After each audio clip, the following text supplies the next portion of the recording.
প্রেমের প্রস্তাব প্রত্যাখ্যান করায় যুবকের রোষের মুখে নাবালিকা। ভারী পাথর দিয়ে মাথায় আঘাত, গুরুতর আহত অবস্থায় মালদা মেডিকেল কলেজে চিকিৎসাধীন ওই নাবালিকা।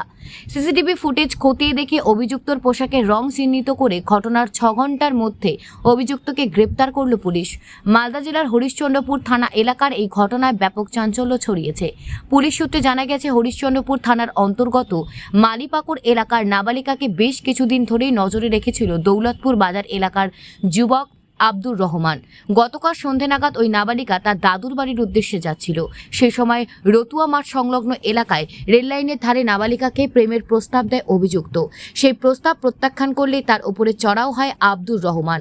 পাথর দিয়ে আঘাত করা হয় মাথায়। ঘটনাস্থলে রক্তাক্ত হয়ে লুটিয়ে পড়ে নাবালিকা। সেখান থেকে চম্পট দেয় অভিযুক্ত। আশপাশের উপস্থিত স্থানীয়রা নাবালিকাকে উদ্ধার করে হাসপাতালে নিয়ে আসে। গুরুতর আহত অবস্থায় নির্যাতিত এই নাবালিকা এখন মালদা মেডিকেল কলেজ হাসপাতালে চিকিৎসাধীন। এদিকে এই ঘটনার খবর পেতে ঘটনাস্থলে পৌঁছায় ভালুকাফাড়ি এবং হরিশ্চন্দ্রপুর থানার পুলিশ। সিসিটিভি ফুটেজ খতিয়ে দেখে শুরু হয় তদন্ত। 6 ঘন্টার মধ্যে গ্রেপ্তার হয় অভিযুক্ত আব্দুর রহমান। সমগ্র ঘটনা নিয়ে তদন্ত শুরু করেছে হরিশ্চন্দ্রপুর থানার পুলিশ। আজ অভিযুক্তকে পুলিশি হেফাজতের আবেদন জানিয়ে চাঁচল মহকুমা আদালতে পেশ করা হয়েছে।